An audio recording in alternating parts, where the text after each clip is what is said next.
David,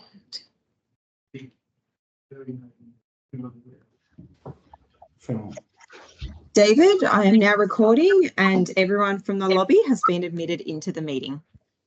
Good afternoon, everyone. My name's David Crofts and I'm the chair of the Northern Beaches Local Planning Panel. I'd like to welcome you all to our meeting of Wednesday, the 5th of June. Just before we commence the meeting proper and go through any procedural items, I'll just quickly describe the role of the panel and who's on it. And also, can I ask people to turn their microphone off if their item's not on, please, because otherwise we have problems with background noise and feedback. So the local planning panels, such as this one, were made mandatory for all Sydney councils and Wollongong Council back in 2018. The government's concept behind the panels was to provide an increased level of accountability and ensure independent oversight of the development assessment process in certain cases. The function of the panel is to deal with certain referred items, and where those matters are referred to it provides an independent and open forum for interested people to hear and make submissions about development proposals. It provides an opportunity or a function of the panel to consider and determine development applications, application modifications and reviews of applications referred to it. And also the panel makes recommendations to council on planning proposals and any other development matter that may be referred to it. So the matters that tend to be referred to the panel are those that are controversial or ones that may involve an exceedance of various planning regulations. And there's someone who's got their microphone on. Could they turn it off, please? Thank you. The process that the panel goes through is there's a set of statutory rules which comprise a code of conduct and operational procedures that govern our operation. Information about those is available on Council's website. The way that the application assessment process operates is that applications are lodged as normal through the planning portal. Council officers assess the application and then they make a report to the local planning panel. Then an independent determination of the application is made by the panel. The panel, as I mentioned, we review also planning proposals. Now, one of the important things is to note that the panel does not set policy. So we work within the legal framework and policies that are set by council, the state government and the courts. So we administer the rules, so as to speak, we don't set the rules. The panel itself consists of 4 members, a chairperson, which is myself, a committee member, and the committee member who's present for today's meeting is Susan Denham. So Susan, if you'd like to put your hand up just to introduce yourself, please. Thank you. And also 2 independent experts. And the 2 independent experts for today's meeting are Lisa Bella Esposito and also Deborah Laidlaw. So all of those people have been approved through a process. In the case of the community representation, nominations were sought by from the community, and council made a decision as to who should be on the panel. And in the case of the independent experts, they have been drawn from a pool of people who have been selected by a process that's been run through the State Department of Planning. And then the council then selects from that pool, and we rotate the people within the pool for each meeting to ensure we get a diversity of views, that we don't get groupthink and all that sort of thing. So today's meeting is 3 parts. Well, sorry, the process that we go through 3 parts. Firstly, what I'll loosely call the briefing process that the panel goes through. We all do an independent inspection of the site. We generally do not enter the site. We do that from the public realm. As part of our briefing process, we also receive the agenda papers from Council, all the supporting reports that have been provided in relation to the application, copies of the submissions people like yourselves have put in, and a range of other material. We then hold a public panel meeting, which is the meeting we're having at the moment, for interested people and groups to hear and make submissions about the development proposal. We then go into a closed panel session for the panel to deliberate and make a decision about the development. So we have the ability to approve a development subject to conditions. We can refuse a development, or we can defer the consideration of that development for further information. That's a quick snapshot of our role. We've got quite a few items on the agenda for today's meeting. So just bear with me a second. And so I need to move through this fairly rapidly. The procedural matters to start today's meeting.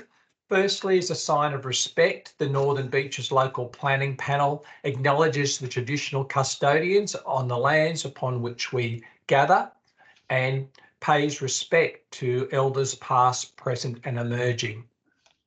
I haven't received any apologies for the meeting. And as far as declarations of interest is concerned, each panel member has lodged a written declaration to say they do not have a conflict of interest in relation to any matters coming up to the meeting today.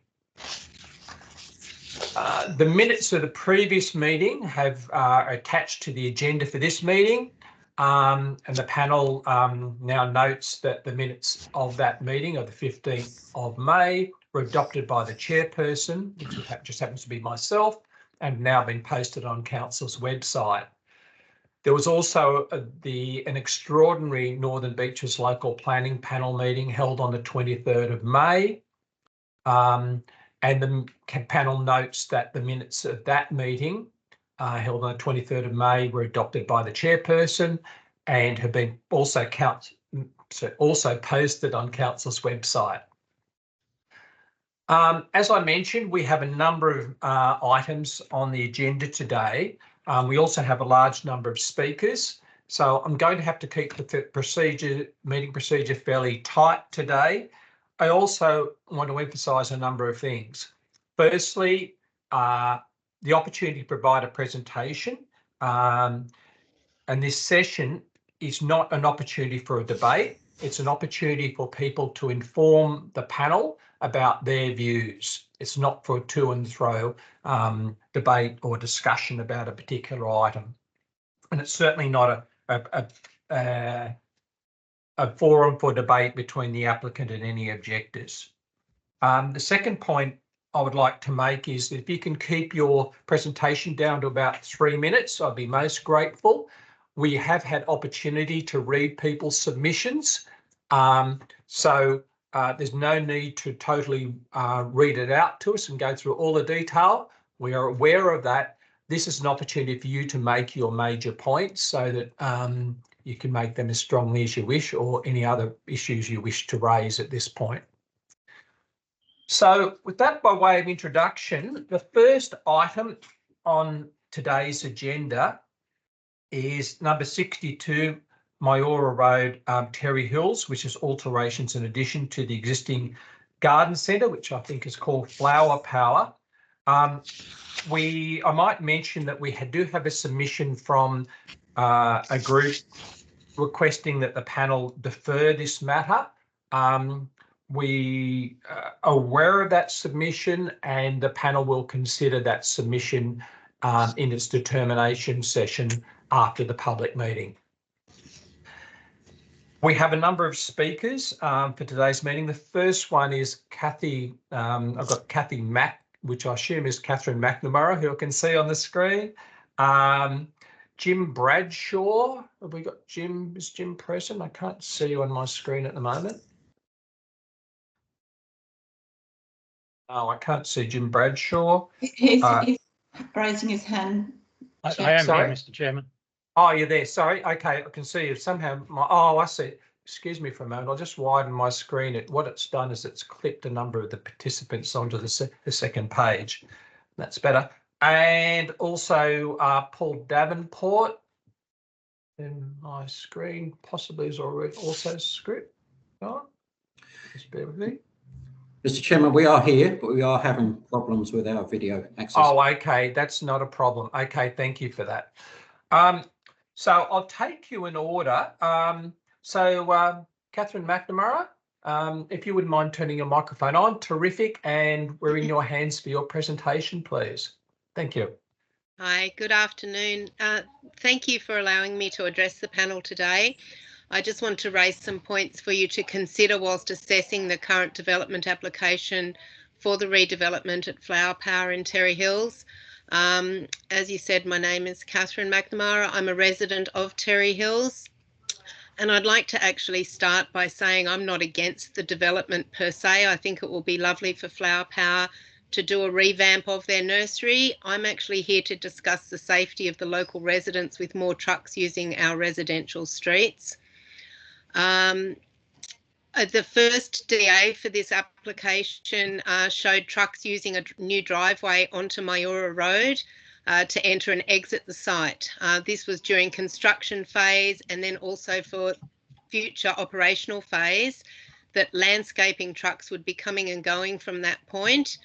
They've then revised that DA and moved the driveway along a little bit, but it still sits smack bang in the middle of a school zone opposite a primary school. I'm not sure if any of the panel have visited the streets surrounding the site at peak times. I did see this morning at about 10:15 some official looking people standing on the roundabout, but it's pretty quiet at 10 o'clock in the morning. And I'd like to ask if the panel and anyone involved in this decision-making process could visit this area, particularly between 7 and 9 a.m. in the morning, and also at 3 o'clock in the afternoon when it's very chaotic. With Just, a lot of can I just mention, Catherine, that yes, we have inspected the site, and I actually inspected just after that time frame that you mentioned. Right. But not today. It was another Okay. weekday. Thank you. Well, Mayura Road, it's extremely congested. Until recently, it actually operated as a bit of a self-managed by residents contraflow. We literally couldn't drive along it with a car and a bus or a truck passing each other in opposite directions, and cars would have to pull over and allow the bus to come through. There's been an attempt recently to fix that. There was parking initially along both sides of Mayura Road, and that's now been cut down in sections to one side. The first attempt to fix that was a bit of a joke and they've repainted the lines because it was literally like a Mario Kart video game track that weaved in and out. There's still some concerns with it. We've actually lived with a development happening in Mayura Road for a couple of years now, I think it is, with the new hospital site. And one of the problems that we have is all the trades and workmen with their parking. I'm just wondering what parking Flower Power have organised off street for the construction phase of this project. Is it just going to be hundreds of more cars trying to fill our residential streets? Since the Mayura Road was changed to be parking on one side, the hospital parking for tradesmen now extends up around and into Kooyong, and is a lot of utes and things parked outside the school in the school zone, just next to the school crossing. One of my other real concerns is the traffic management plan for... Catherine, can I just mention you're coming up to time too? Oh, in fact, you're just okay. over, so if you can Sorry, keep it I'll tight. speak Thank faster. Mayura Road, we currently have a lot of trucks on it already.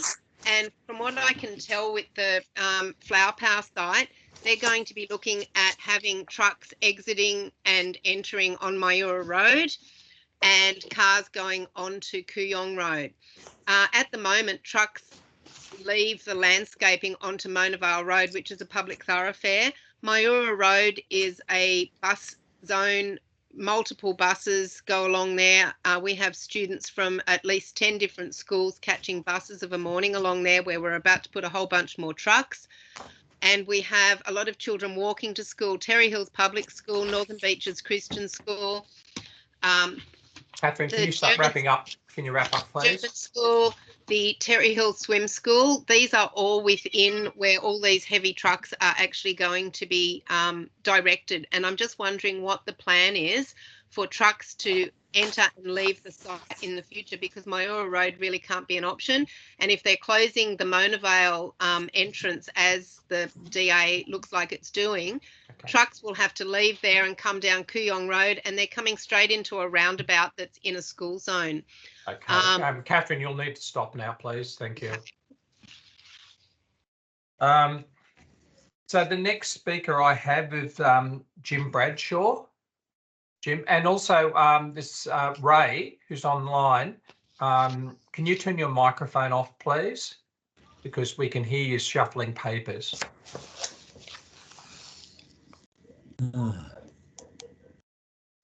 Terrific, thank you. Jim, could you commence now, please? Thank you. Yes, thank you, Mr. Chairman.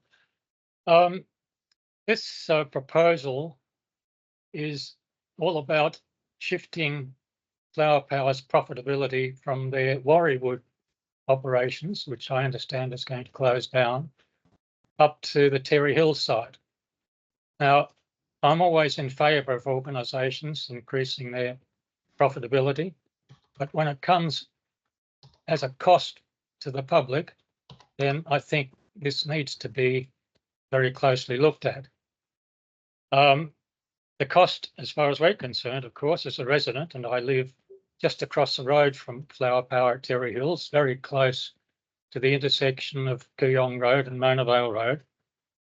Our costs are, first of all, of course, the loss of amenity to our local residents, the increase of risk of collisions at intersections, and of course, the increase in traffic in our local streets. Now, this is not so much about the increase in vehicles visiting the site and leaving it. It's more about the way that it's proposed to manage the traffic. And quite frankly, the traffic management plan for this proposal is just a disaster. Flower Power, or its applicant, have referred to their operations at Milpera, but when you look at the Milpera site, as I have done on Google Maps, you can see the operations there are totally different. They have one exit and entry point, which caters for 2 lanes of traffic coming into the site, 2 lanes of traffic leaving the site, and the main road has been widened to provide dedicated entry lanes to the site, on top of which the whole site is controlled by a set of traffic lights. Now, you just can't compare what is proposed for the Terry Hill site to what is going on at Milpera. What's proposed is just going to be a disaster. It funnels all of the traffic coming up Mona Vale from the south into Kooyong Road. Then traffic coming from the Warriewood side then has to cross those 3 lines of traffic into Kooyong Road. There'll be all the vehicles exiting the site coming into Kooyong Road, plus traffic coming down from the other direction in Kooyong Road. This is just asking for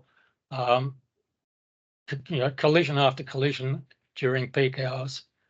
And quite honestly, I think it just needs to be totally reworked, if not totally dismissed. Jim, can you start wrapping up now, please? I will. Thank you, Mr. Chairman. As I said, this proposal is not about providing extra services. We already have plenty of those in the area. This is about profitability of Flower Power. And when it comes to the cost to the public, and I don't think that cost can be ignored. Thank you, Mr. Chairman. Okay, thank you very much, Jim.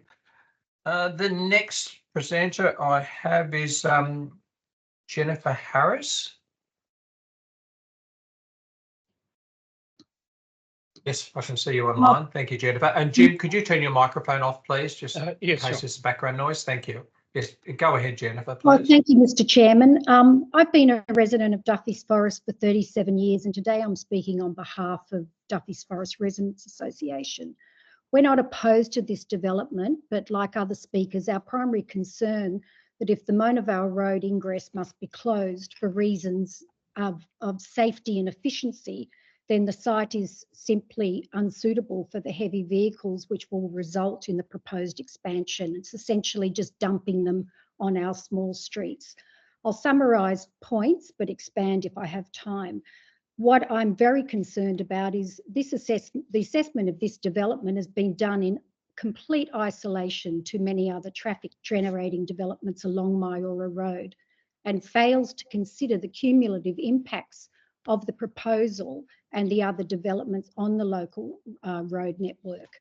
The impact on the Kooyong Road section of the community bridle trail is very important to us. The absence of investigation by council or the applicant to explore opportunities to negotiate with Transport New South Wales to reduce the speed limit on Mona Vale Road to support ingress and egress of trucks.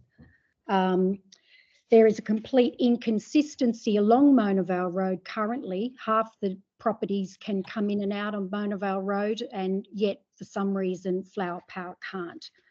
I'm concerned about the dates and times used for the traffic surveys, which, as another speaker mentioned, failed to capture heavy vehicle movements and the peak times in this area, in this locality, which are actually 2:30 and 4. I'm sure you're aware that there's actually 6 schools in Duffy's Forest and Terry Hills, and I can only guess 50% use Myora Road, another 50% use Barali Road to leave the suburb. There are significant and unexplained differences of 100 vehicles, or 35% difference in the traffic data collection between their 2021 and the 2023 surveys. So other than noting the proximity and the potential impact on the Terry Hills Primary School, and using the traffic assessment of the private hospital on Myora Road to support the proposal, the assessment of this DA by the applicant and council has sadly failed to consider, as I said, the other businesses. It'll take me more than 3 minutes to tell you what those businesses are, so I won't, but I hope you have actually seen them yourself, because they generate a lot of traffic. In response to concerns about the impact on the community bridle trail of the 2 new relocated driveways on Kooyong Road, Council Assessment Report claims the reconfigured and additional driveways are considered not to materially or unreasonably increase risk to riders, and that the proposal represents an improvement on the existing situation. Jennifer, can you start wrapping up, please? Yes, we want to know, how will additional signage bring an improvement and mitigate the risk to riders when it's failed to do so in the past, even in the absence of increased traffic? This statement demonstrates council's lack of understanding or appreciation of horse riding as a central contributor to the unique heritage and economy of Terry Hills and Duffy's Forest. We would like traffic surveys to be conducted actually around between 2 and 4 p.m. A Thursday night that was used by this assessment absolutely fails to capture any relevance to the impact on this community. And while that might be something that is done in other suburbs where there's shopping centres, it does not draw traffic at that Jennifer, time. you'll need to wrap up now, please. Okay, all right. Well, look, we would urge this panel to really look at why conditions couldn't be changed so that Mona Vale Road could be used for ingress and egress of all heavy vehicles and keep our streets safe. Okay, Thank you. Thank you very much. Peter Woodhead, would you mind turning your microphone off? We keep getting background noise from your system, please. Paul Davenport. Paul, I'm not sure whether you're online or not. I can't see your name on the screen. Mr. Chair, we are here. Can you hear us? Oh, yes, just different name under that. Yes. So ring your hands now, Paul, please. Okay, Mr. Chair, thank you for the opportunity to address the panel this morning. I speak on behalf of the Terry Hills Progress Association. We note the high level of interest in this application by our association and the local residents of Terry Hills. Like others have said, we do not completely oppose the application. However, there are several aspects of concern to us, which we will briefly cover here. We know the application expects a significant increase in traffic numbers. We believe the entry point on Mona Vale Road, the current entry point, should remain open, understanding that the applicant is happy with this. This road, being 2 lanes wide, is much more suited to larger vehicle movements than the alternative movements along Myura Road, which are being proposed. The infrastructure to allow access for vehicles from Mona Vale Road is already in place. There's already a lane available for vehicles to turn left into Kooyong Road. This deceleration lane merely needs to be extended to allow vehicles to access the site. We also note that other businesses along Mona Vale Road allow such access, which appears inconsistent with the current determination or recommendation to close off the Mona Vale Road entry point. Our association, we've got serious reservations around the proposed driveway on Myura Road, a position which is shared by many residents. We do not agree with others' views that additional driveways attached to the site do not pose or do not unreasonably increase the risk to drivers and pedestrians. We note that the proposed driveway on Myura Road is directly opposite a primary school, immediately adjacent to a bus stop used by public bus services and school buses. There's no crossing point there for school children to cross in the morning. And we feel there should be more consideration given to the German school and the Terry Hills swim school, which are literally within 500 metres of the proposed entry point. We also draw the panel's attention to the proposed extension of the right lane turn from Mona Vale Road into Kooyong Road. To us, this implies much higher traffic volumes than currently is currently used in this turn-in. Given these higher volumes, we see no plan around the entry point onto Mona Vale Road from Burrally Road, heading towards St Ives. The higher volumes of traffic entering Kooyong Road will be expected to use the right-hand lane on Myura Road. The right-hand lane is the entry point from Burrally Road. Any extension of vehicles from this right turn into Kooyong Road will naturally impact the ability of residents to access Mona Vale Road. And we also note the possibility of a lot of crisscrossing of cars. So if vehicles leaving from Burrally Road will enter in the right-hand lane vehicles will be there turning into Kooyong Road. Paul, can you start wrapping up now, please? Yeah, we also highlight that there's no study on the immediate impact of traffic on residential streets other than those adjacent to the sites. It appears much of the exiting traffic is merely to be absorbed into other local traffic through residential areas, noting that Terry Hills has limited access points, which are likely to become further congested. With Myura Road, we do not believe this road to be suitable to handle large truck movements. This road is used by buses, local residents, cyclists, horse riders, and we just question the ability of the larger vehicles to be able to safely navigate this road. We ask the panel to consider the impact of further truck movements, noting there have been other current and proposed developments which will also you need to finish now, please. Impact the traffic along Myura Road. I'll finish there, Mr. Chair. Okay, thank you very much. The next speaker I have is Larissa Brennan from LJB Urban Planning on behalf of the applicant. Larissa, I'm not quite sure whether your name is there. Oh, you're there. Okay. Can I just also, before you start, just request that everyone please turn their microphone off, because I keep getting background noises from people shuffling papers and like. And Mr. Woodhead, if you could turn your microphone off, you're one of the people that I've noticed their microphone keeps on triggering, please. So Larissa, you can make a presentation or respond. Can I just mention at the end of the presentation by objectives and the applicant, then I'll open it up for panel members to ask any questions or if they do have any. Thanks, Larissa. Yeah, absolutely. Okay, thank you, Mr. Chair, and thank you for the opportunity to address you all today. I will in a moment respond to those concerns that have been raised by our local residents. But first of all, I just want to do a little bit of a summary or an overview in terms of what we're seeking to do here on this site with the garden centre. Is one of the main driving factors towards this application for alterations and additions is that Flower Power are wanting to maintain their competitiveness in the market.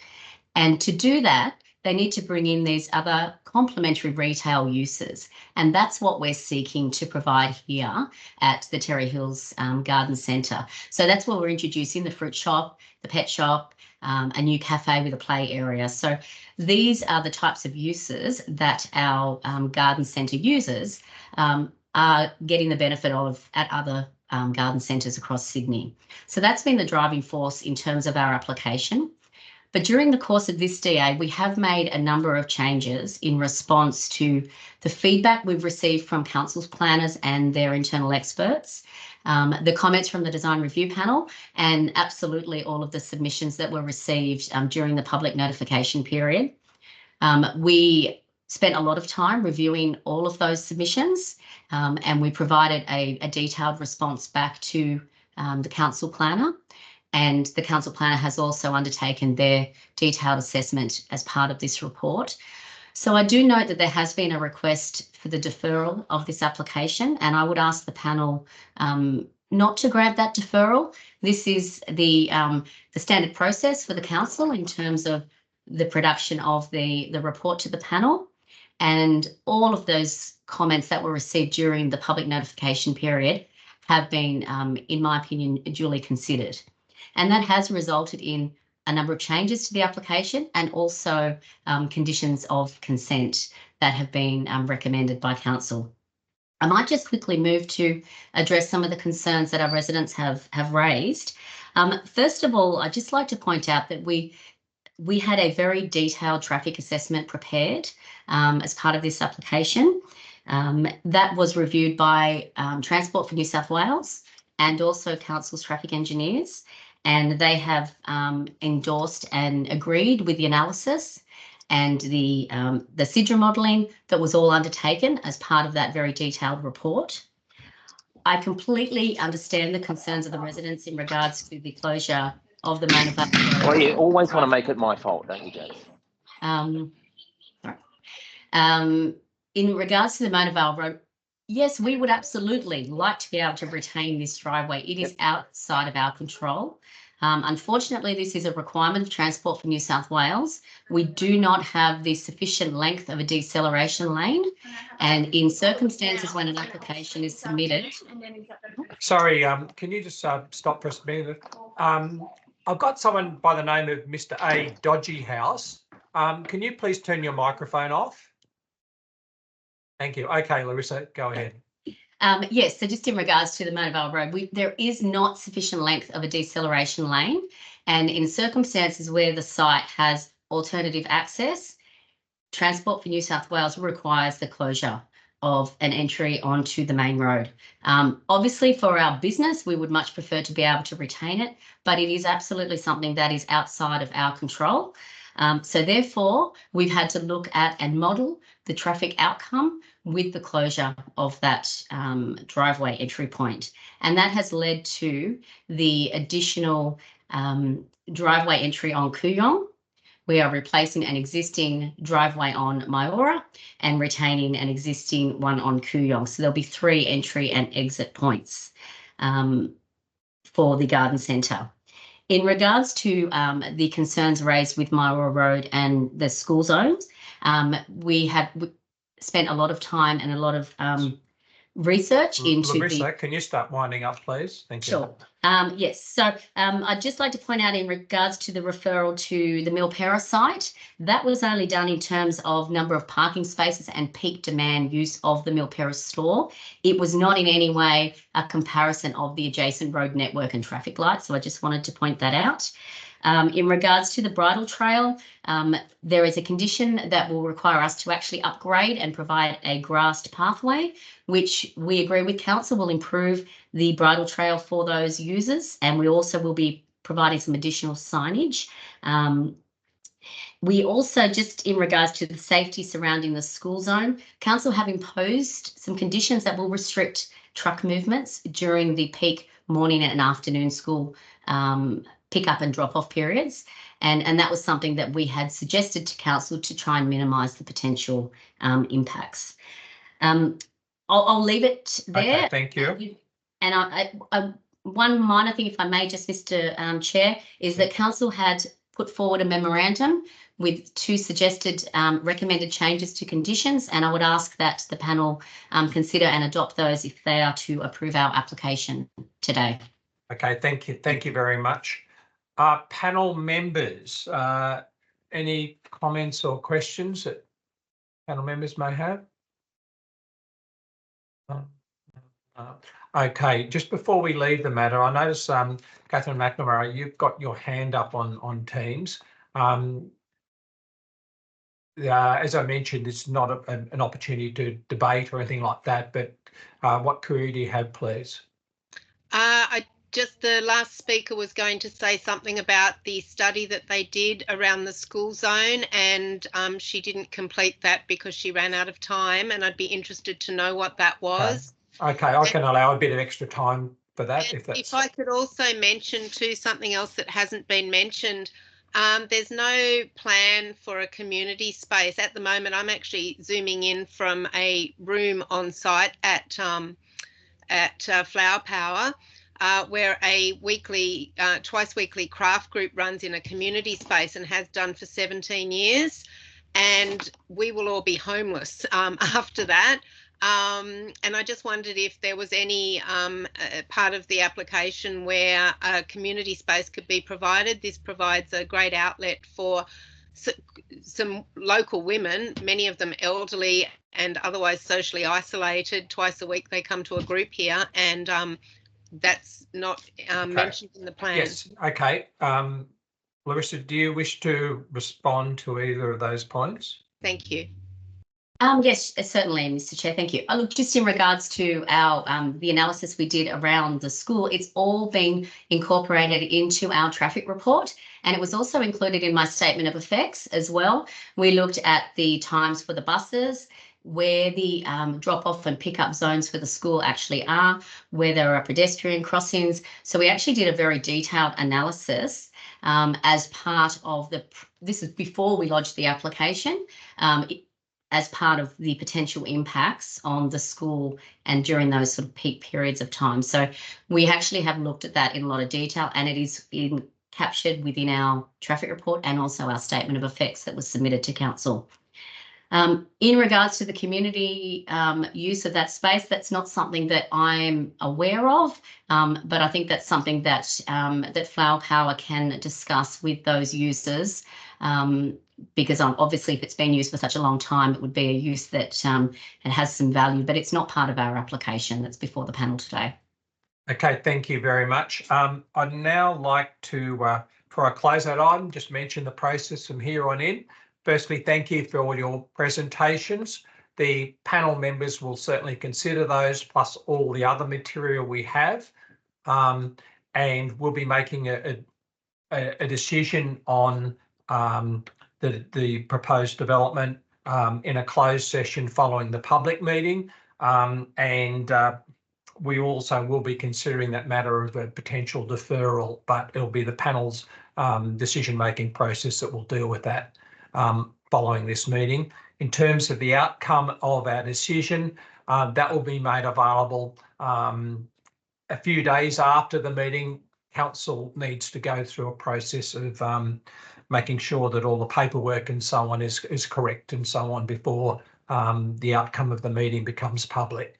Once again, thank you very much. And I'd now like to move on to item 4.2 of the agenda, which is DA 2023/1532, 15 Ocean Road, Palm Beach, demolition works and construction of a dwelling house, including a swimming pool.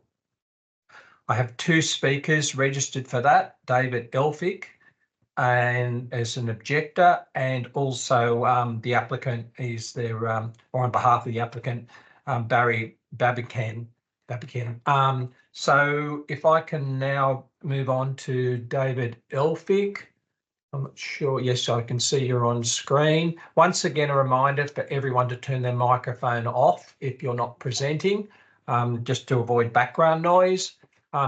David, we're in your hands, as I mentioned earlier. If you can keep your presentation tight and to about 3 minutes, that would be most appreciated. Thank you. Will do, Mr. Chairman. Thank you for the opportunity to address the Northern Beaches Local Planning Panel. You've received a number of critical submissions, including ones from the Palm Beach Whale Beach Association and BBF planners detailing the non-compliance of the application, its excessive height, bulk and scale. My property, 16 Ocean Road, will suffer from overshadowing, loss of privacy and ocean views. Today, I would like to use this opportunity to address the effect such overdevelopment will have on the environment and the use of public space at Palm Beach. Last Saturday, we experienced 24 hours of consistently heavy rain. Stormwater, now unable to be retained by the natural environment, poured out of a pipe opposite Palm Beach Road, gouging a canyon in the sand as it rushed to the sea. The natural environments at the rear of 15 and 16 Ocean Road absorbed an enormous amount of water and then over the next few days let it drain naturally to the sea. There is a lot of soil behind the existing buildings at 16 and 15 Ocean Road. It is not solid sandstone. What would happen if the natural environment behind 15 Ocean Road had been removed and, as proposed, replaced by a building? Tens of thousands of litres of extra stormwater would have gouged its way through the beach sand and it's on its way to the sea. Where is the tipping point on the destruction of the beach opposite? We will not know until it happens, and it will happen if we continue overdevelopment. We are fortunate to own oceanfront properties, but with that ownership should come a responsibility to the public space that is opposite. Remember the recent disastrous environmental effects on oceanfront Collaroy, the result of overdevelopment. On Sunday morning, the weather had cleared. Ocean Road was flooded in two places, opposite the two quarry-like building sites that had been gouged out to create huge houses. 15 Ocean Road DA proposes the removal of the natural environment behind the current house to create another quarry. The removal of 12 mature, healthy palm trees. The place is called Palm Beach, not Quarry Beach. What effect will this have on the hillside, the stability of the pole house behind, the beach opposite? 15 Ocean Road has a reasonable sized building site occupied by the current house. Why not use this instead of removing the natural hillside that is an essential part of the ecosystem? Excessive development on this fragile oceanfront site is a danger to the environment and will have a detrimental effect on the neighbours and the surrounding public space. Thank you. Thank you very much, David. And well timed. You finished almost the 3 minutes on the dot. Well done. Can I now pass on to Barry Babican, please? Thank you and well done. Okay. That's well said.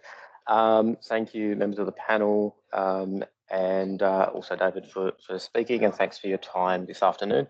Just a quick question to the panel before I get going. Yes. I did make a submission. I just want to ensure that everyone's received it and reviewed that one ahead of time. Yes, and in a lot of cases, including yours, we've had a response back from council officers to help inform our decisions. Fantastic.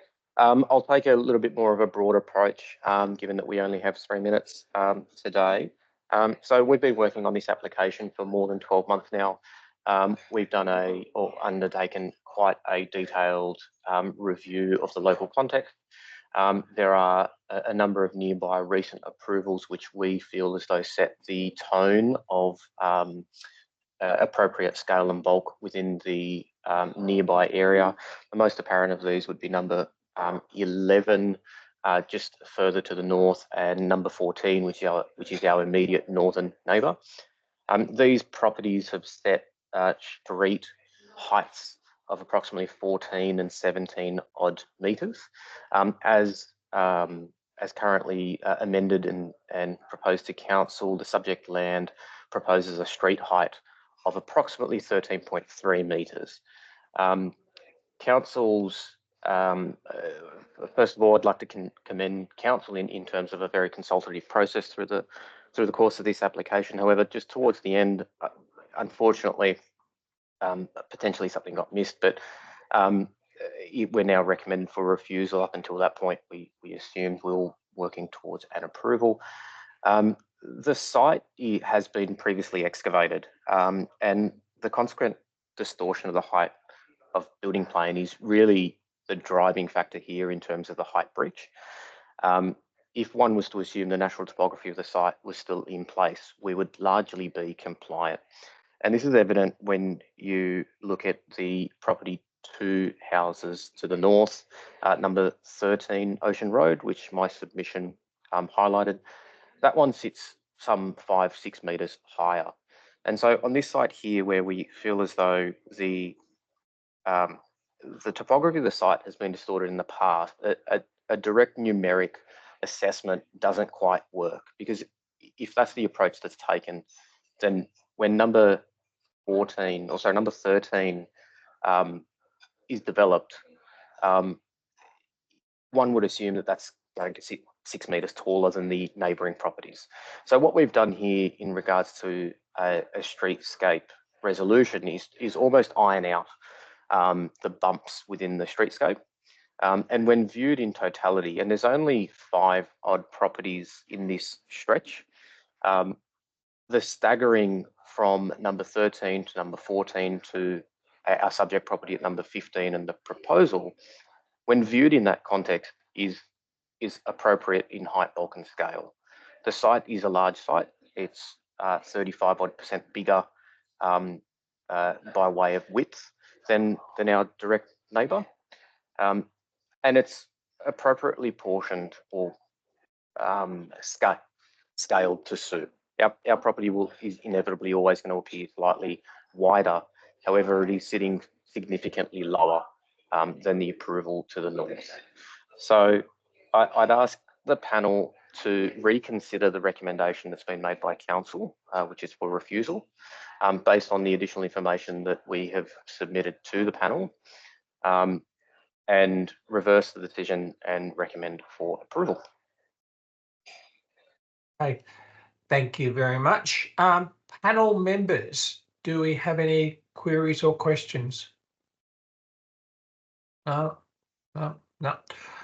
Okay, can I thank both the presenters? As I mentioned earlier, the panel will make its determination after the public meeting is ceased later on this afternoon, and the outcome of our deliberations will become available in a few days' time after we finalise the minutes and the associated paperwork. Once again, thank you very much.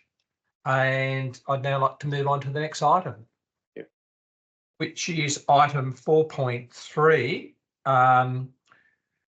26 and 28 Abernethy Street, Seaforth, alterations and additions to a dwelling house. It's DA 2023/1418. So I'll start that again, 2023/1481. I have a number of speakers. We've got Robert Stephan, who's online, Peter Woodhead, who's online, and Greg Boston, who's also online. That's good. Okay, so starting off with the first speaker, Robert Stephan. Just a reminder to speakers, if you can keep your presentation down to approximately 3 minutes, that would be most appreciated. So Robert, we're in your hands, please. Thank you. Thanks, panel members. I'm the owner of the development site. I have serious concerns with the proposed development and with Council's assessment report. We understand that this is a neighbourhood dispute and the Council doesn't want to get involved, but that does not justify ignoring the LEP rules in relation to FSR, stormwater and geotechnical issues. It appears that Council's errors have arisen because of confusion as to the site of the development, now solely on my land, and a lack of understanding of easement rights and the complex history of the existing works. This is a gross overdevelopment solely on my land. I submitted town planning and legal opinions concluding that this will result in a 15.5% FSR variation. There is no clause 4.6 request. The supplementary memo posted yesterday still confuses this issue because of a misunderstanding of the easement rights. It's on my property. The proposed development is to be built on top of my garage. Council knows that my garage roof was designed, built and approved to be non-trafficable. I submitted a structural engineer report with detailed calculations confirming that my garage roof cannot withstand vehicular loading and is in structural distress. This DA will put my family's safety at risk. Council cannot defer matters of structural safety to a condition of consent. This is a different situation to where an owner seeks to build something on their own land. An owner has the ability to prepare the site to support a structure.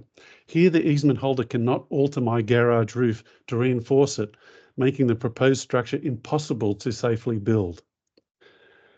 This is a complex site due to steep topography and various easements.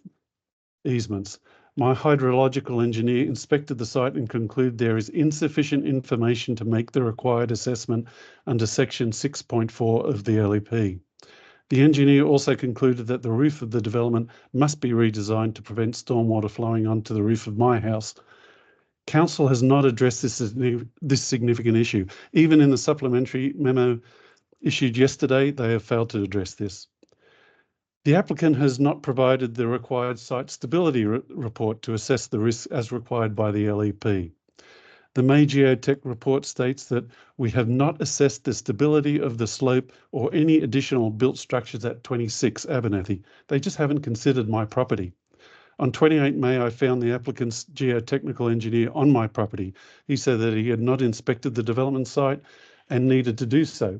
This has still not yet been done, but despite this, Council's assessment report was uploaded the next day. The applicant has failed to provide sufficient detail for Council to assess the impacts of the proposed development as required under the EP&A Act. My lawyer advised that these issues are fundamental to the DA assessment and consideration of mandatory matters cannot be deferred by the Council to be resolved by others. Council cannot kick these issues down the road and make them conditions of consent. Robert, can you start winding up now, please? Sure, just 2 more points. My lawyer advised that a BIC is required for existing works on 28 Abernethy that will be used to access this development. Council agreed and asked for certification of these previous works in its RFI to the applicant with no response. Finally, our submission to the panel contained an excerpt from a letter sent by Council to my lawyer that confirms the conclusions reached in Council's assessment report are incorrect in relation to existing works on 28 Abernethy. This is neither defamatory nor confidential, but Council redacted it entirely from public viewing. It is not in the public interest that Council hides matters pertaining to public safety. Thank you for your consideration. Thank you very much, Robert. The next speaker I have is Peter Woodhead.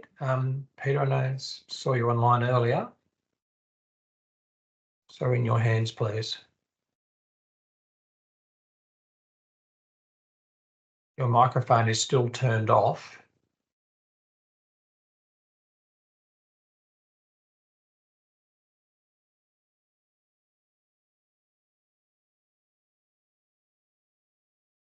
Peter Woodhead, are you online? I can see you're online, but can you hear me? And are you able to present?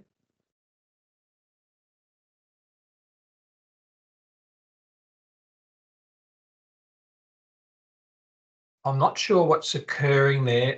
Liana, if it's possible for you to ring Mr. Woodhead just to see what's happening there, please. In the meantime, Mr. Boston, Greg Boston, you're online, I can see.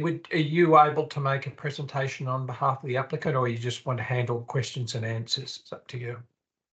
Look, I'm happy to make a brief presentation just in response to the report. I know that Mr. Woodhead's microphone's been unmuted. Yeah, I'm not sure whether it's just been unmuted. Peter Woodhead, are you online?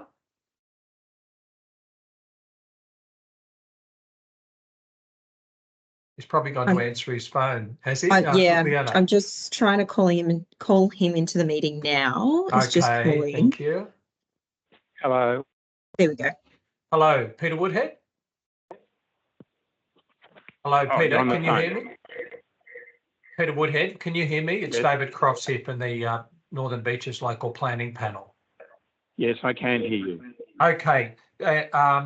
So if you would like to make a presentation or any comments, I can hear an echo in the background. You may have the sound still on your computer. So you may need to turn the sound off on the computer so that the phone isn't picking it up. You still hear me? You might need to get a little bit closer to the microphone, please. Hear me now? You start talking and I'll let you know if you need to speak louder. Thank you. As you walk up Abernathy Street from Janet Street. No, I'm sorry, we can't hear you. If you're on the phone, you'll need to have the phone up to your face, please. As you walk up That's excellent. Thank you. Abernathy Street from Janet Street, the iconic views to the west just explode at 22 and 24, 26 and 28, as the properties all have structures below street level. But all this will disappear with the structure that lies, that has no architectural merit, but has a merit of a toilet block smack in the middle of iconic views. Sure, there is a hedge to hide the eastern wall, but approaching from the south side reminds me of a high-rise with a roller door on the ground level, and above the roller door on the ground level, another level with a blank wall that says, "I do not care, horrible structure." The applicant cannot rely on bushes to hide poor design of bulk, as these may die or be changed. Public amenity should be considered. The layout and proposed structure is not orderly. Cars will drive in over 28 slab and turn left into the drive to enter the proposed development, then must do the same in reverse to get out. Orderly is to drive in and drive out in the straight line. The applicant has an alternative that can be built on 28 or on a more orderly basis. The DA assessment says there is no need for a stormwater management plan. There's an existing function system of 28 and just passes the issue off to the certifier. Stormwater between 24 and 28, 26 and 28 has been a major issue since 2016.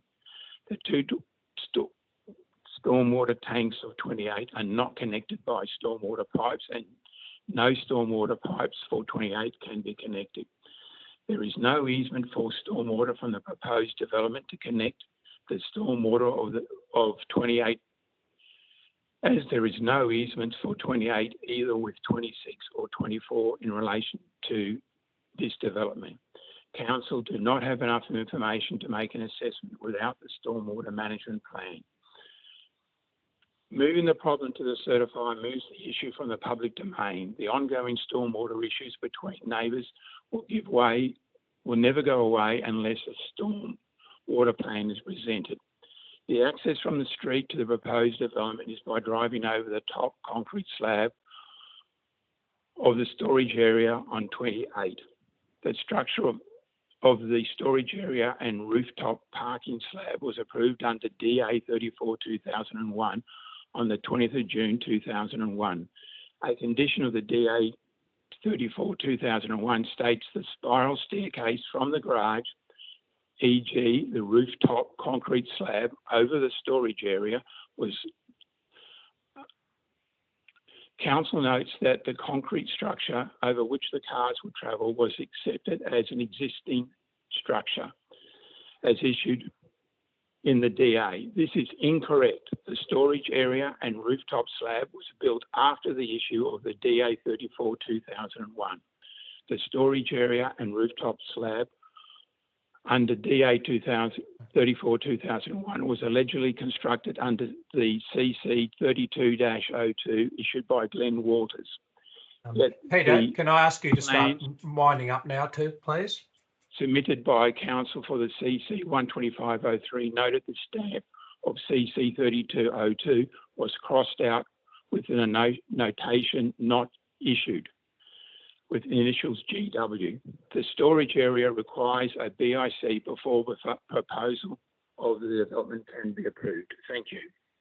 Okay. Thank you very much. Thank you for persisting with the difficult line there. Greg Boston, you could come online now. Thank you, and ready for your short presentation. And thank you. Yes. Yeah, thank you, Mr. Chair. Look, I'm primarily here to answer any questions that the panel might have, but to speak in support of the recommendation and the conditions contained within the draft determination. We raise no objections to the conditions as drafted. We are also aware of the additional condition proposed in the supplementary memorandum relating to the preservation of the trees and vegetation within the road reserve. And we raise no objection to the imposition of that condition as well. Just very briefly in relation to some of the submissions, we note that the application does relate to both 26 and 28 Abernethy Street. There are reciprocal easements and rights for car parking and the construction of car parking structures across the properties.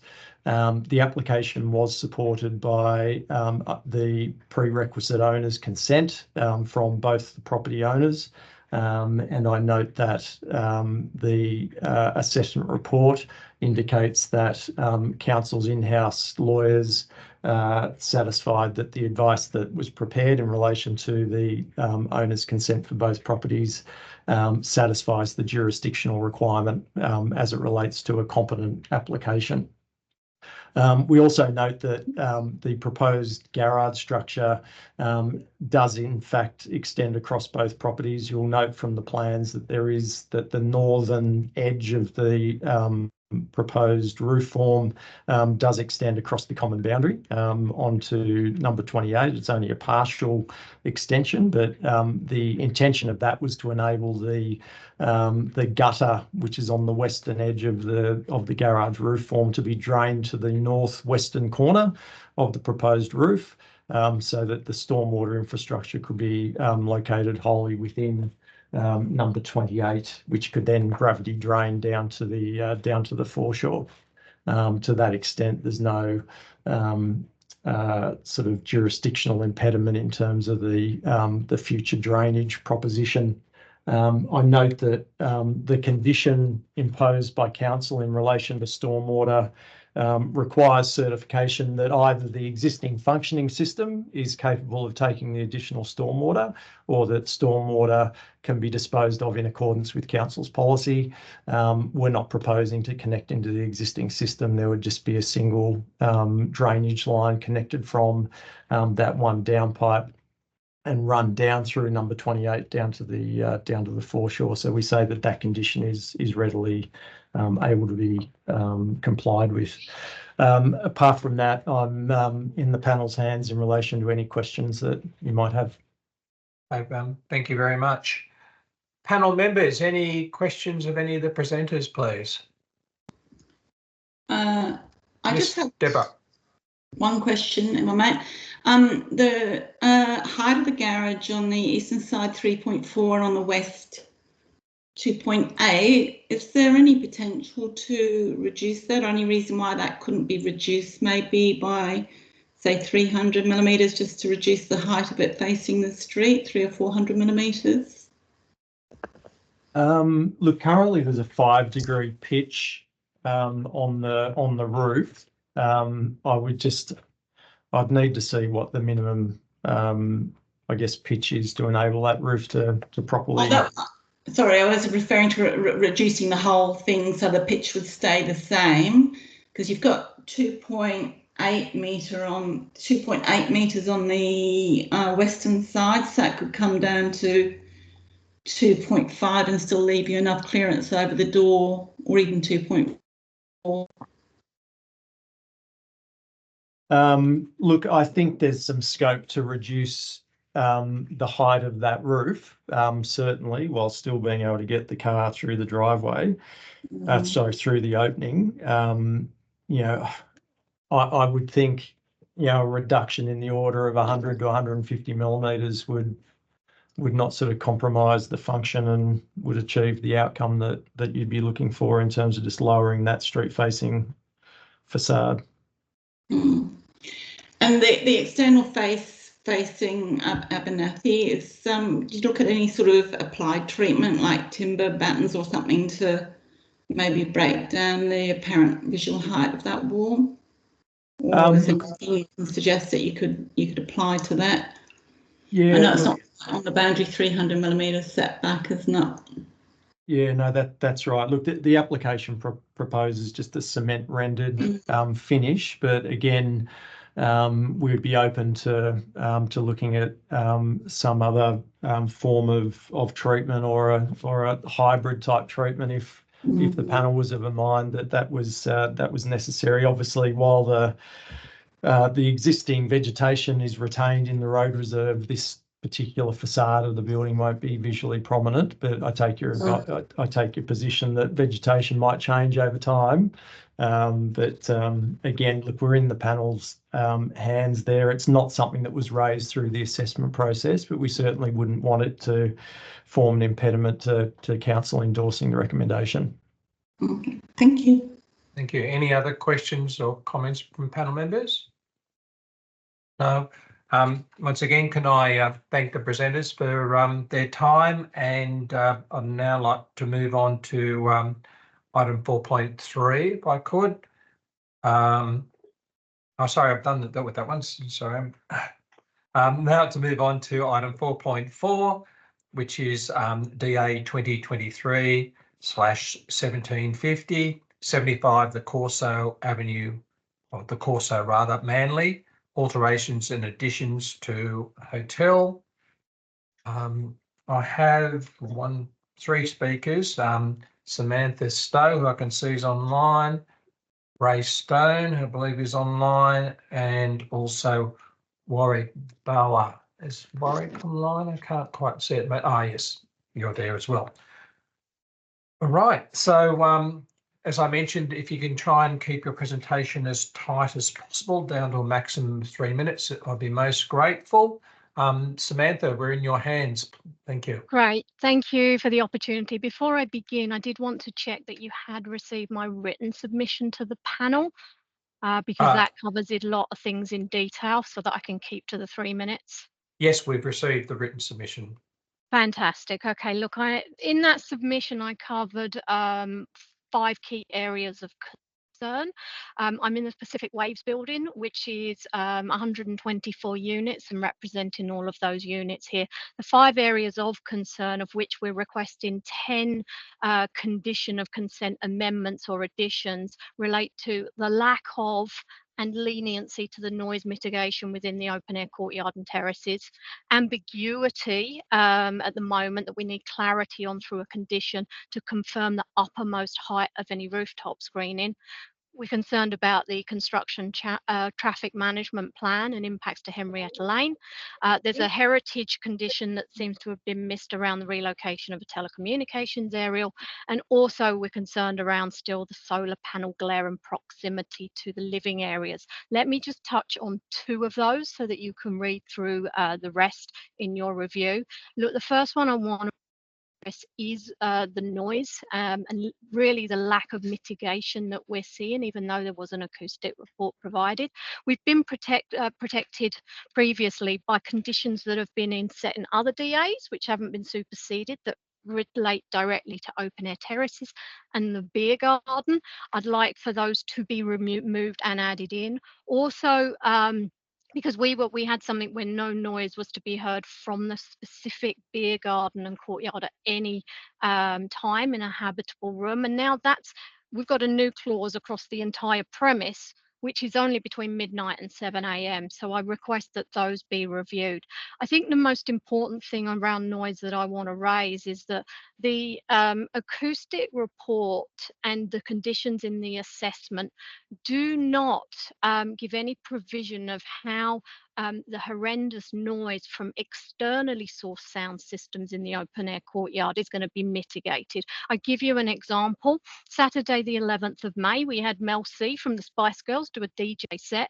It was an event from 2 p.m. to 10 p.m. We actually had Northern Beaches Environmental Compliance Officer, Mr. J. Montgomery, and his associate attend our home and also other units in Pacific Waves, which was to actually start recording the offensive noise in breach to a prevention notice that had already been issued last year in December 23. The noise from that event was so loud, it not only permeated into our homes, but all through the common areas and the corridors of our building. The suggested acoustic treatments and accompanying report make no provisions for the mitigation of noise pollution from external sound systems. It only deals with the venue's own internal system.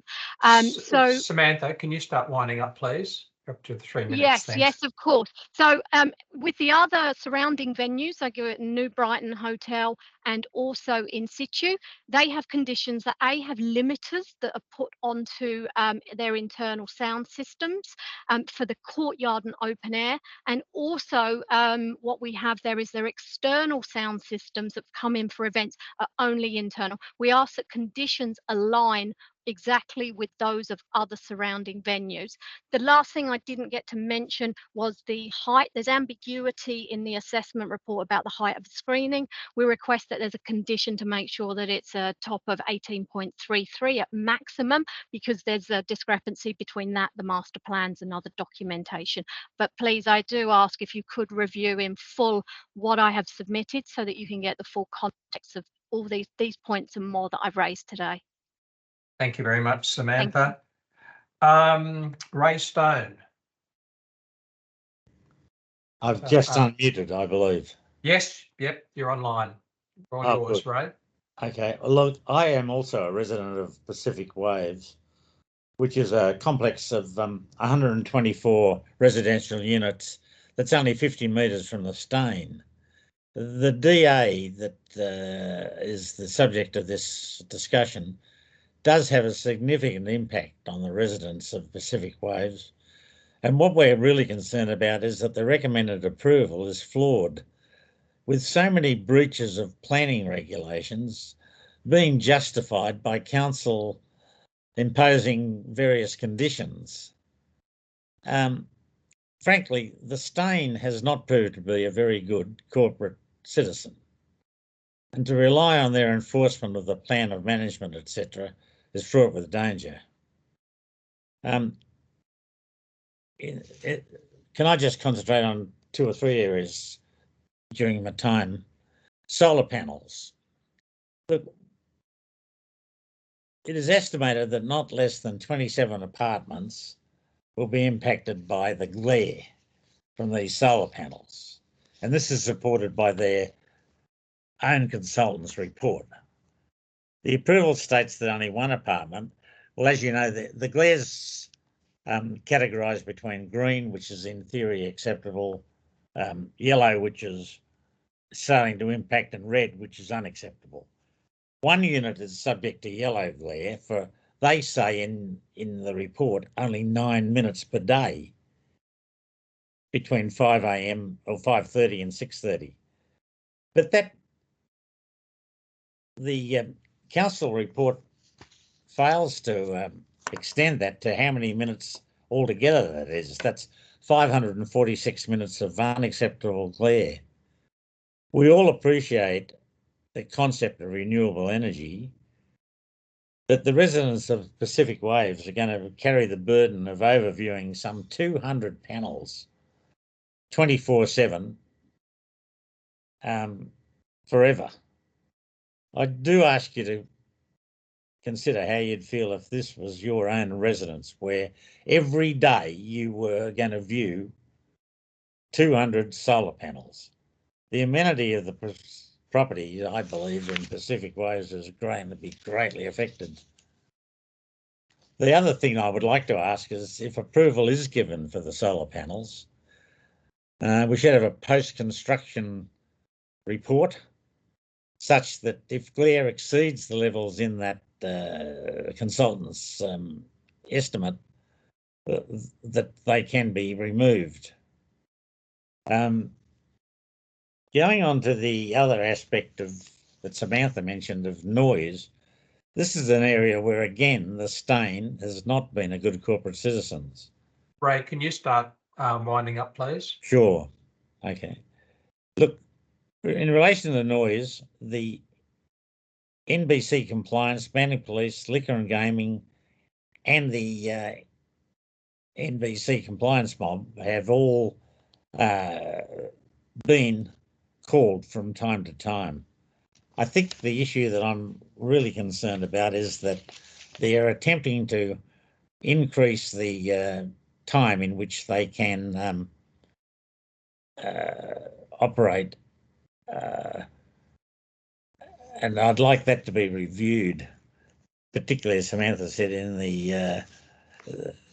the open-aired area of the beer garden, where the noise just permeates straight out into the nearby residences. Thank you. Okay, thank you very much. The next speaker I have is Warwick. Is it Bowyer or Bowyer? I'm sorry, Warwick, I'm not sure of the pronunciation. Who's acting on behalf of the applicant? Hello, David, the panel. Yeah, Warwick Bowyer is my name, but okay, I'm happy with what you said. Okay.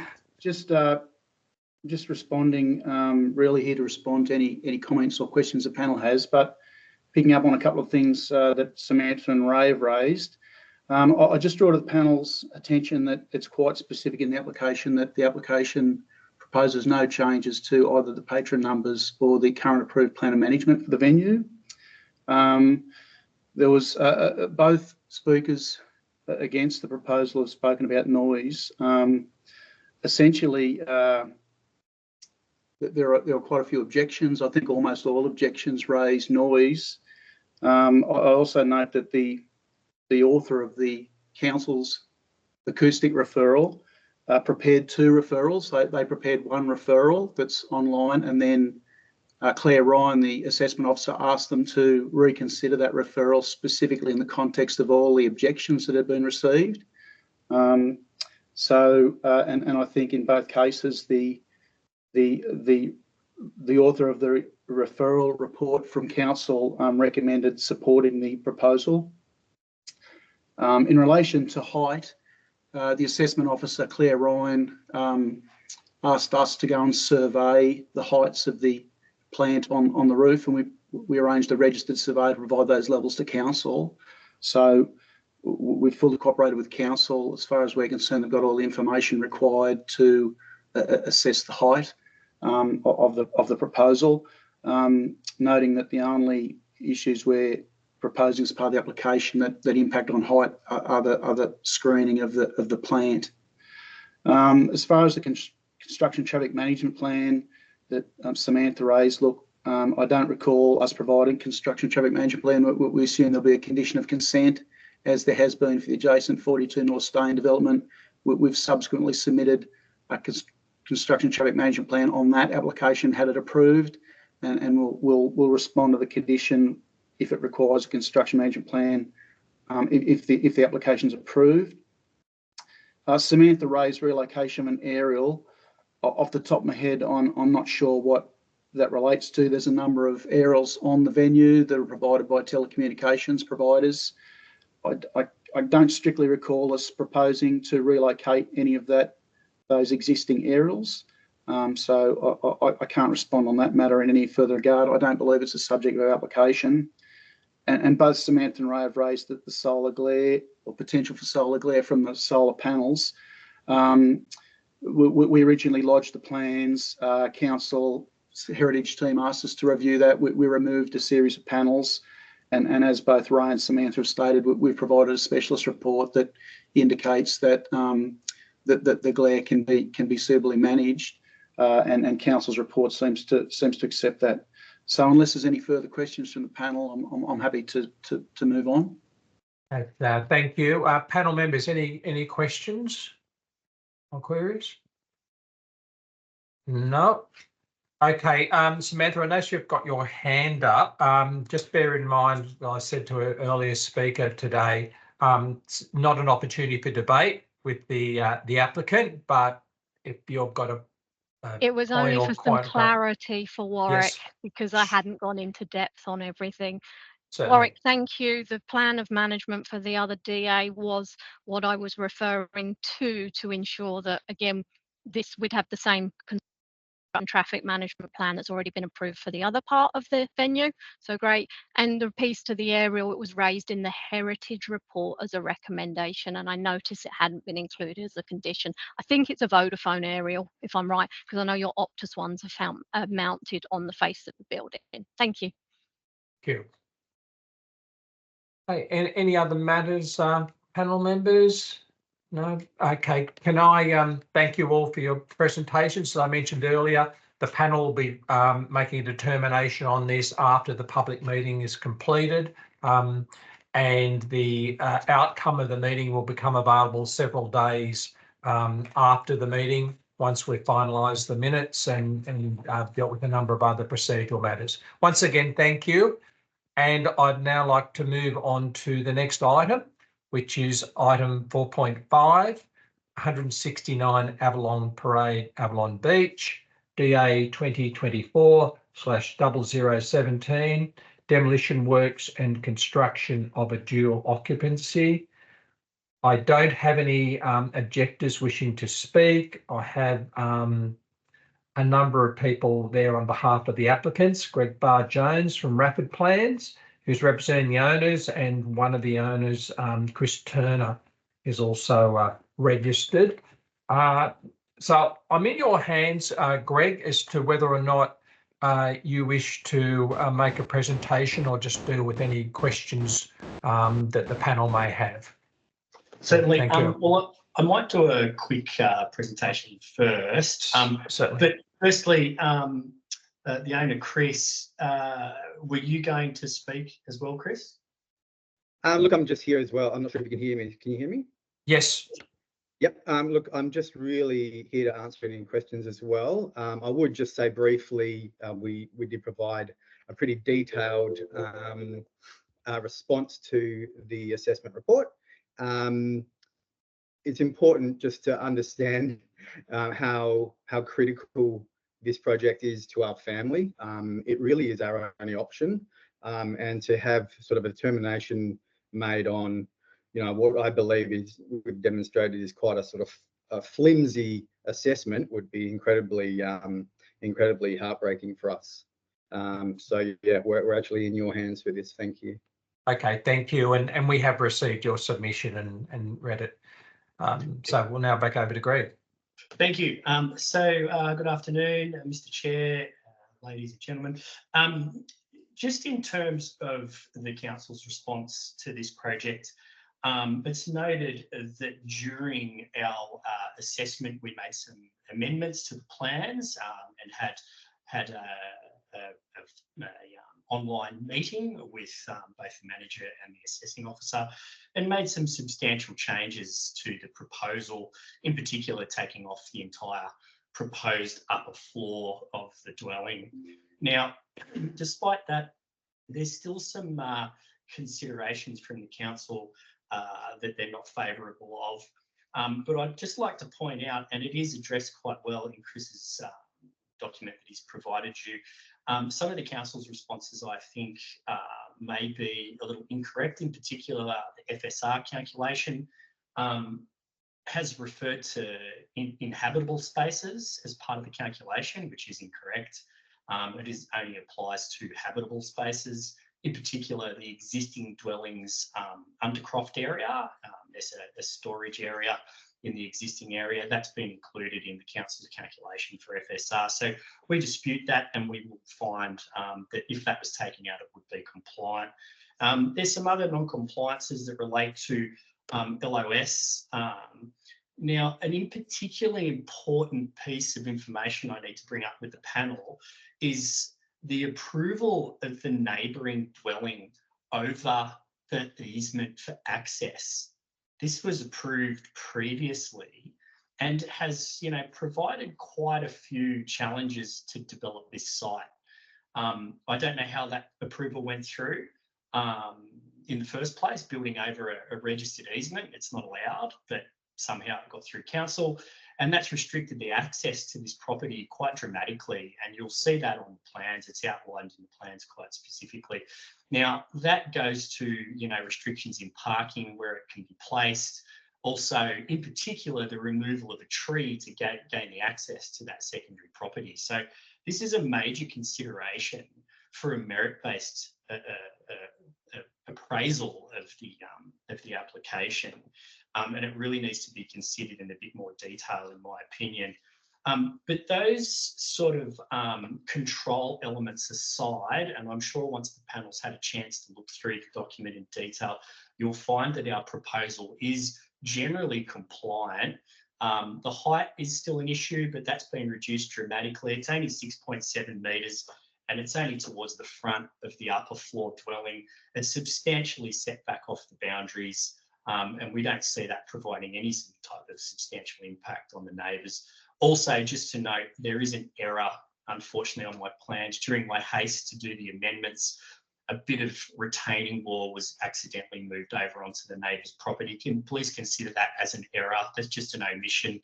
When you're in a rush trying to get these things back to council, those type of things do happen from time to time. But please be assured, all the retaining walls, all the works are contained wholly and solely within the subject property. Now, to my point, and I think that's more relevant to the panel, is the merit-based application here. This is a dual occupancy. It's not a granny flat. It's not a tiny footprint with a tiny elevation in height. This is a dual occupancy to provide for sustainable development. This type of project, it far outweighs the positives or the negatives for opening up other greenfield state sites to create bigger, more sort of structurally robust buildings. So we're proposing this medium-sized development is an excellent example of good infill planning and development. This is as good as it gets, in my opinion. It provides intergenerational living for the owners. It provides a sustainable style of development that not only provides for future generations, but protects the current generations. And this sustainability type outlook should be a very, very heavy consideration for any planning panel and any council assessors, in my opinion. All those things, all those good planning outcomes combined, I think, in my opinion, provides an excellent opportunity for council to approve a dwelling that, whilst might not be fully technically compliant, certainly provides a much more modern outlook on adaptive management principles, polycentric decision-making processes where we're all buying in, we've all got opinions, and we've all got good town planning outcomes at the centre of what we're trying to create here. Okay. So in terms of merit-based approvals, I really think this is an excellent example, and the planning panel should give that sustainable type living option a lot of weight in their decision-making process. Okay, thank you. That's pretty much it for me. Thank you, members and Chair. Thank you very much. Members of the panel, do you have any questions at all? No. And thanks for clarifying that the matter of the retaining wall. We were wondering about that one. So yeah, sorry about thank that. You. That was my haste. Hey, thank you very much. And as I mentioned previously with the previous item, we'll be determining this matter following the end of the public meeting, and the outcome of that will be known in a few days' time. So thank you both. Thank you for your time. And I'd now like to move on to item 4.6, which is 107 Iris Street, Beacon Hill. revision 2024/0006 of DA 2023/0379, which is the Torrens title subdivision of 1 lot into 2. So this is a not revision, a review of the determination that was previously made by the panel. The applicant is, I believe, online. Yes, Marie Hayes. Marie, would you like to make a presentation or just take questions from the panel? It's up to you. Well, I did want to make a presentation. Certainly. Yep. All yes. Right. Good afternoon, panel, and thank you for your time today. Just if I could just ask if you had a chance to come onto the property and have a look at the layout of the proposed development. We have all done inspections, yes. Okay. On the property or from the road, just so that I can gauge with. Looks like it's a mixture of people, so yes. Plus, Okay. we've also had access to photographs that have been taken by the council officers and the like. Yeah, just with it being a sloping block, it's a bit hard to see from the road. And because of the tree, the rock constraint, it's a lot easier to see once you're actually up on the grass. So if some of you have, that's great. And okay, so I just wanted to, did you all have a chance to read my submission? Yes, we have. Yeah. Okay, great. Thank you. I might just share that. I just want to Sorry, go Marie, through your some voice things is quickly. your voice is breaking up a little bit. I'm not sure whether it's your connection or not, but Okay. proceed. You're I'll okay turn it now. up. Yes. Okay. Hopefully, sometimes it is a bit. Sometimes the connection is a bit dodgy here. Surprisingly, seeing that we're so close to Oxford Falls, Optus and Telstra satellites. So if I could just, should I share the screen to just go I through have just allowed you to be able to share if you wish. Oh, thanks, Liana. Okay, so I'll just hit share. Bit out of practice with Microsoft Teams. And David, I will likely be a bit longer than 3 minutes. If I could ask for 10 at the most. Certainly not 10 because we have a very tight meeting. So if you can keep your presentations tight as possible. I have allowed a bit of extra time because of obviously you're trying to set up a share screen, all those sorts of things anyway. Okay, thank you. Council did say I would be able to. Anyway, we'll see how we go for time. Mm-hmm. And just bear in mind we have read all the material that's been provided.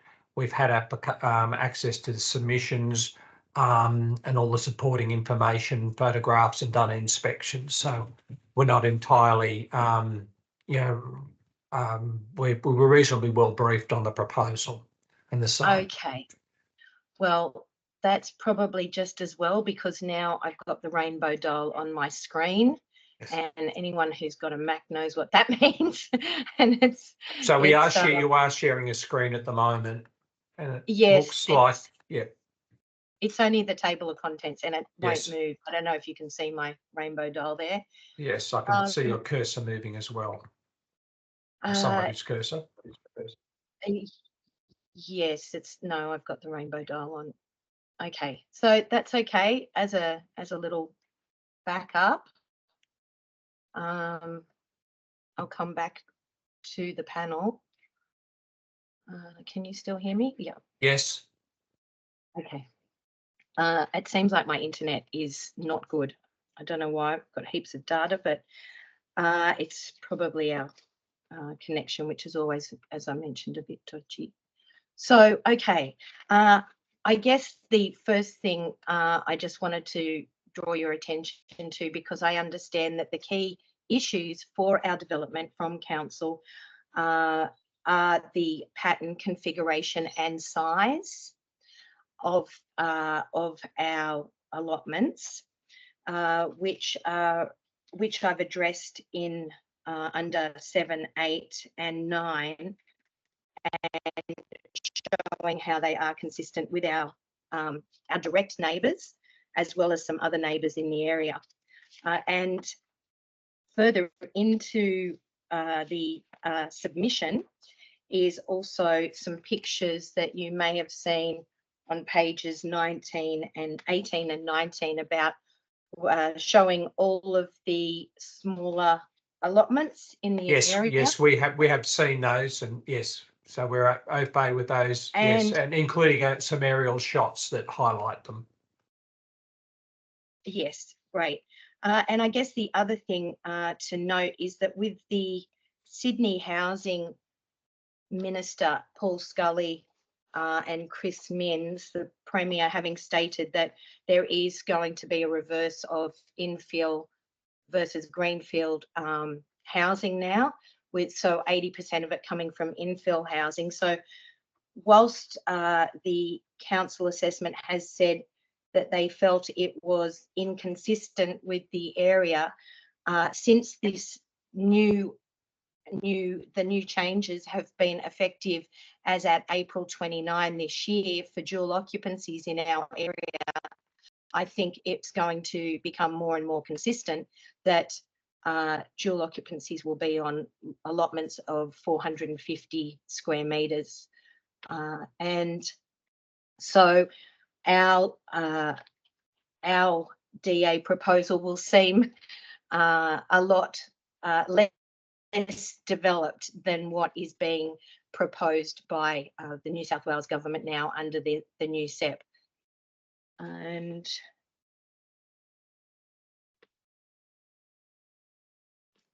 again, he's talked about that on the 30th of May about balancing Sydney's housing growth. So and as you've read all the rest and been out there, did you have some questions that you wanted to?